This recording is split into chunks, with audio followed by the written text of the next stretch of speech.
Our tutorial today is to show you how to use Adobe Illustrator to create your Lightbox design. Now, this specific video is to show you how to create a silhouette design, and here are some examples of silhouettes. Now, it doesn't have to be black and white, and you should already have these saved. But just to make sure it doesn't have to be black and white, we just want a solid color, whatever it is, and we can adjust accordingly. But with the video, what you're watching here, just to make sure you have the correct video, where you see the checkers here is clear. In our design we're going to make, this would be wood, and the black part would be cut out and light would be shining through it. If you're trying to make something where the black part would be the wooden thing with light shining around it, please check our website, check Classroom, or check our YouTube channel, because that's going to be something totally different. We're going to call that a scene. That would be making a scene. But here, again, we'd be cutting out the black portion of your design. With that being said, get this out of the way here. So, a couple things to make sure we're good and you're on the right path here. You need to be on a desktop computer in our lab. The program we're using is not available on Chromebooks. You need to be on a desktop. Also, need to have Drive file stream open. Bottom right hand corner of your screen, where you see the date and the time, looking for the Google Drive symbol here. If you see that and it's all lit up bright, you should be good to go. If I click on it, I can see that I'm logged in. If it looks dull, click on it and it might have you give you the option to sign in over here. So you need to make sure that's up. If you do not see that, bottom left hand corner of the screen, this is the start menu. Click on that and you would slide down to D, find Drive file stream, click on it, and log in using your school Google account information. Alright, so now on to Illustrator. Again, going back to start menu here, and I need Adobe Illustrator under A. Go ahead and click on that. It shouldn't take very long for it to open up here. Again, making some assumptions here, making the assumption that you've set up Google to download automatically to your Drive file stream, specifically your Tech Systems folder. Making the assumption that, like we just looked at, that you're logged into Drive file stream, and that you've already downloaded our template, which looks like these down here at the bottom. If you have not done any of those things, please pause, go ahead and do so, and then pick back up when you're ready. So I'm going to go ahead to open here, because I don't want to create new from blank. I want to open our template, which is saved to my Tech Systems folder in my Google Drive file stream. So first off, on the left, make sure you have Google Drive file stream selected.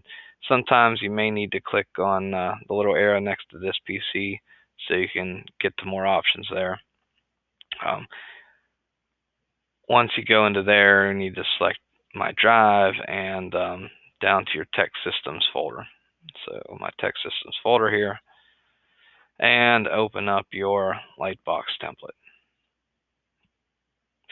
You can see I already have something on here. I was playing around and apparently forgot to delete that. So I'm just going to delete these out of here so I can start from scratch. Zoom, bottom left corner, right kind of diagonal to the start menu here. You can click on this. You can do fit to screen or 80 million other things, or you can just straight up type in a size, but I'm going to leave it at fit to screen here for the moment. Once we get in, there's a few things I need you to do. First off, if your screen doesn't look like it's set up like mine is here, I'll need you to go up to Window up top, and we're going to go to Workspace and Essentials Classic. If it does not have Essentials Classic selected, please do so.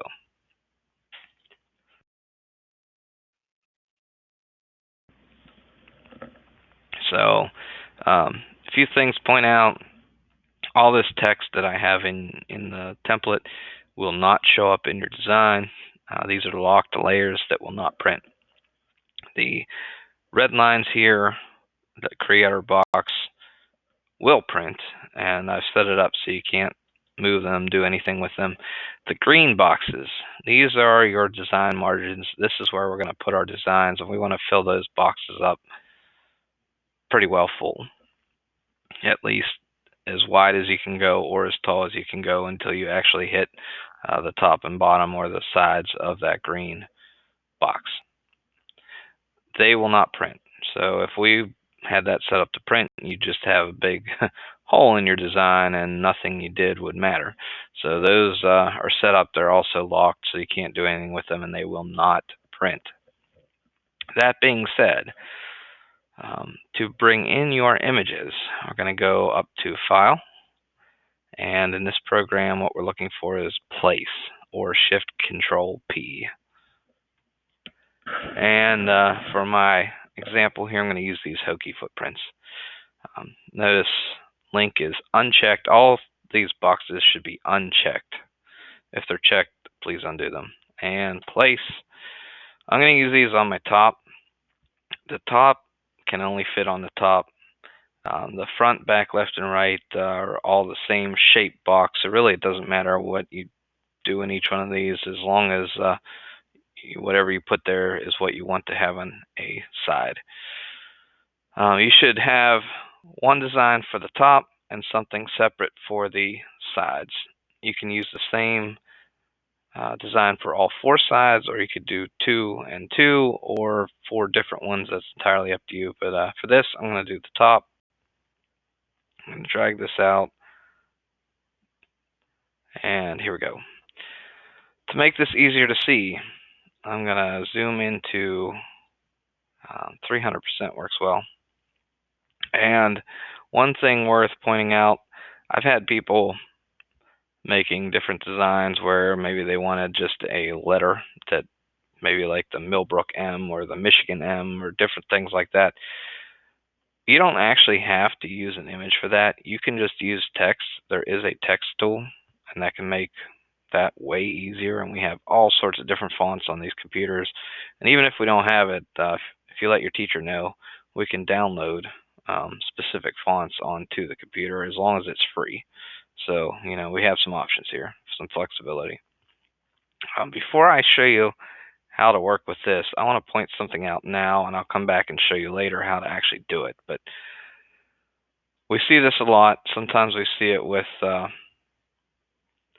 images, sometimes we see it with text. It just depends on what exactly you're doing. But I'm going to drag a text frame out here from corner to corner on our path. It automatically drops in this lorem ipsum stuff. We can type right over top of that. I'm just going to put the letter D, and I'll show you why momentarily here. And I think I can actually, let's see. I don't want to fill this placeholder text. Well, right now, I'm just going to leave it be. I'm pretty new to this program, so I know I've seen things, and sometimes trying to figure out what I did is not so easy. So I'm going to make this large. This only goes to 72 on this slider. I can type in larger numbers. I'm just going to try 120, see where that gets me. Enter. Maybe a little bigger, 150. Sure. And you can keep going up more and more. And depending on the type of font you have selected, so we can set the font family over here. Font style would be like regular, italic, bold, those type of things. Your sizes. If it's text more than just a letter, you can center or a line left, right. This stuff is also available up top, so it's different places. Or if you know exactly how large you want it to be, we can just straight up type in a width and a height, or one or the other. All right, so again, just pointing this out, and I'll show you at the end. So if you don't want to do this, don't need this, you can skip over it. But if you have something like with this, I'd be cutting out the black part. When I cut the outside of the D out, the middle falls out. So we would have no inside of the D, and it would just look like a straight line with an arc. It's going to look funny. What I'll show you later is how we could take this and split it so we can keep the wood in the middle here, so we can actually tell it's a D and it doesn't look really strange just like some random shape.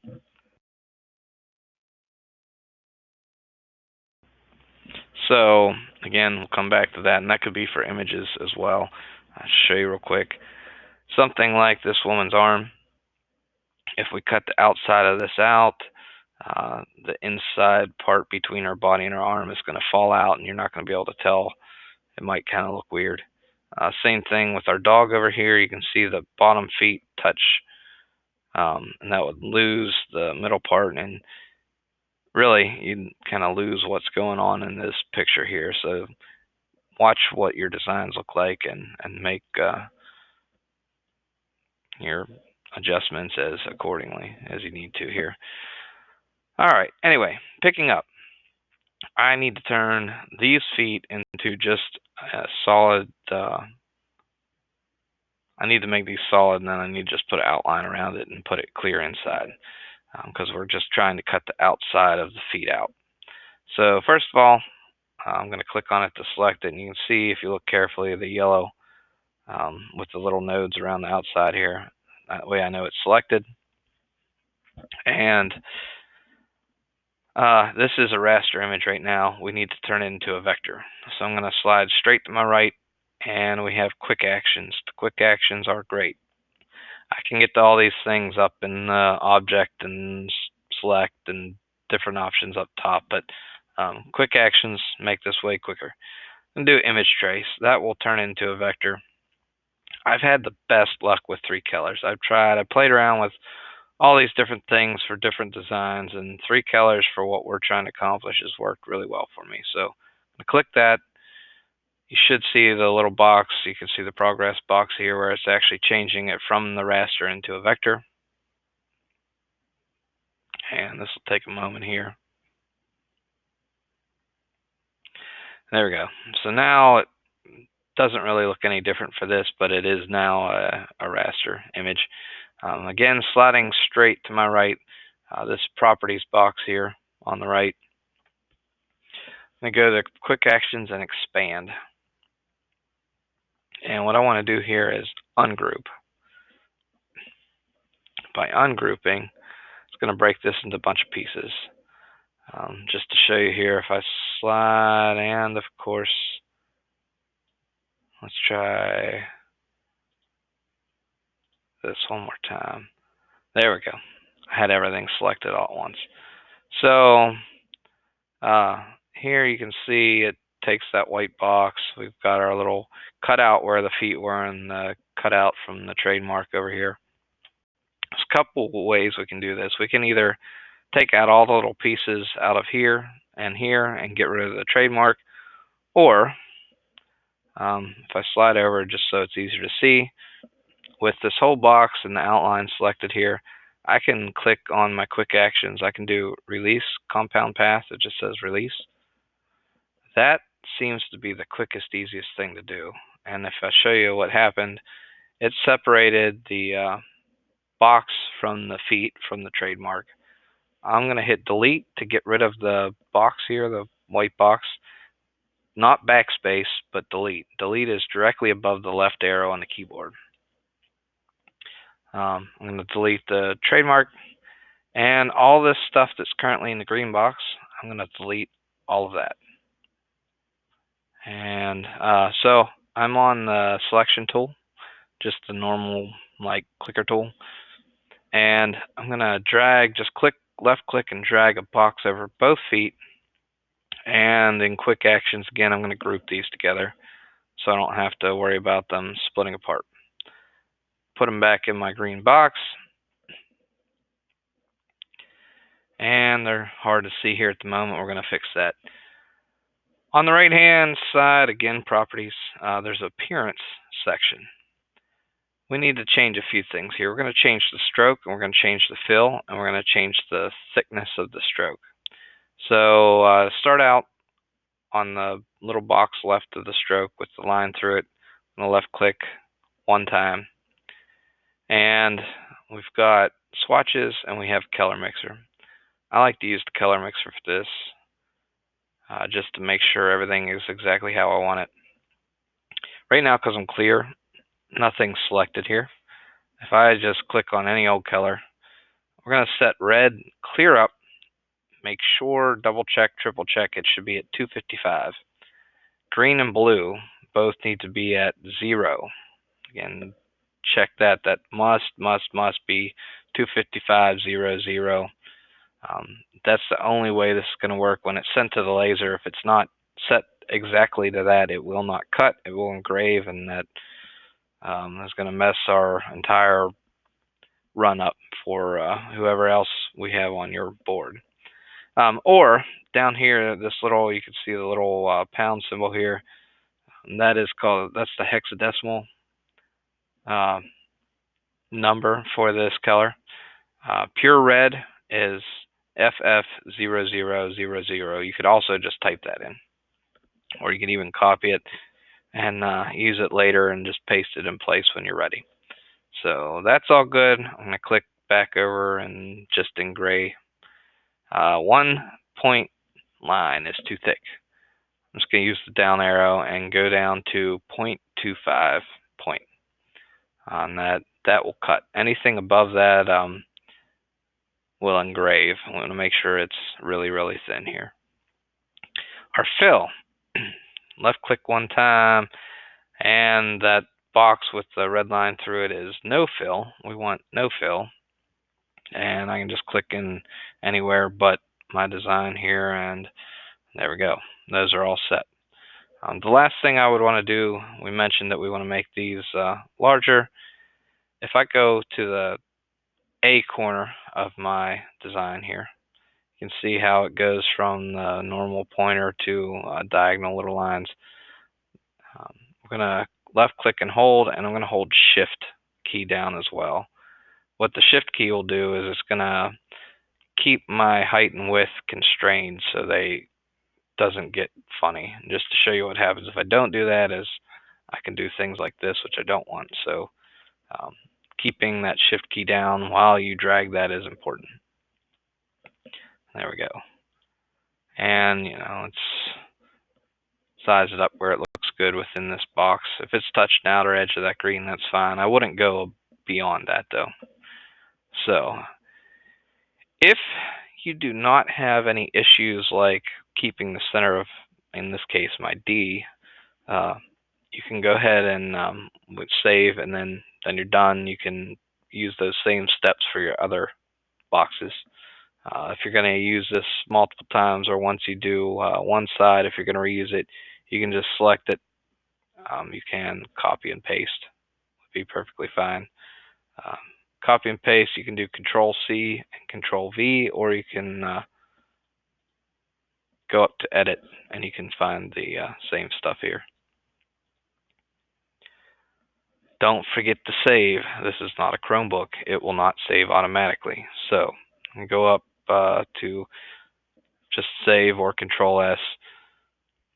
Since we already have it saved where we want it to be, I could just hit save. But it's important to always know where we're saving things to. But since it was already downloaded to the file stream, we can just save. All right, so if you have anything that we need to keep wood within, here is what you need to do. So first of all, since this is text, I need to make one quick change, otherwise it won't work. I'm going to right click and do create outlines. That's going to take it from like paragraph text to just essentially an image. Also on here, like we did with the hokey feet, I'm going to do no fill, and I'm going to do the quarter point red line. So let me change to my, I don't like using these because it's going to CMYK. I don't want to use those. That could go all wrong. CMYK red is not the same as RGB red. I did actually go ahead and I added RGB red into my palette, but let's do this the way we did before. any old color, make sure it is 25500. Again, FF0000. And there we go. 1 point is too much. Down to quarter point, 0.25. And our fill of nothing. Now we have something we can work with. All right. Think of stencils. Hopefully you've seen a stencil at this point. But what we need to do is make this like a stencil letter so we can keep that middle of the D. Any letters that have something inside them that need saved, A's, D's, P's, Q's, G's, a whole bunch of different letters same thing would apply. And again, even some regular images, depending on what they are, may need something along these lines. So to do so, it doesn't matter whether it's an image or text, the same thing's going to apply. We're going to take a rectangle, and I'm just going to pick a spot at the moment. It's not real important where. We can move this around. To make this easier to see, I'm going to fill it green, just so it's easier for you to see. And I'm going to take the stroke off, again, just for the sake of seeing this. If I have this rectangle selected, I can set the width and height of it over here. If the height's good, it's going through my D. My width, that's pretty thick, 0.158. Let's see, 1/8 is 0.125, so we're thicker than an eighth, less than 3/16. But I'm gonna let's do a 1/16 of an inch, so 0.0625. Enter. There's my line as a 1/16 of an inch. I think that's a safe size as a 1/16 thick. Now you can place this wherever you need it. You can put it at any angle you need it. To change angles, if you have the image selected and go up towards the corner, you can see up here the curved arrow. I can click and hold and spin. I'm going to leave it to 0 for this. Or over in the properties, I can change under transform. I can change my angle here under rotate. Don't need it in this case. So I need to make sure I select the box that I'm going to cut with and the shape I'm going to cut from. I can hold shift and select both at the same time, or however many things there are. Or again, with the selection tool, just drag a left click, drag out a box over top of both.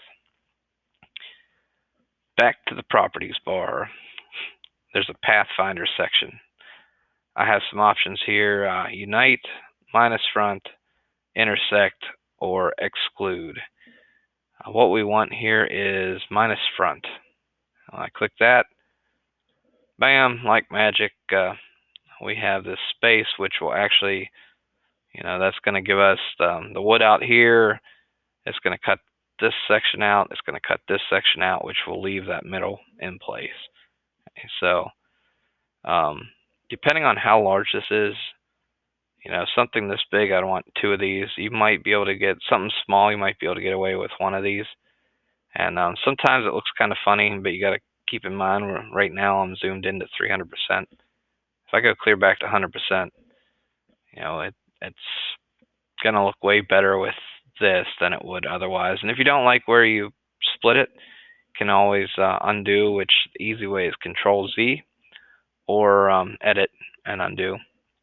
But and you can move that around and reset that. But again, your sides need to be different from your top, and the sides can all be different, or all the sides could be the same, or however. But once you get those all set up, make sure always remember to save, or if you hit the end of the period, make sure you save. And there you have it.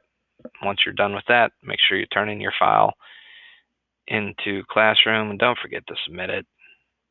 And that's it. Good luck.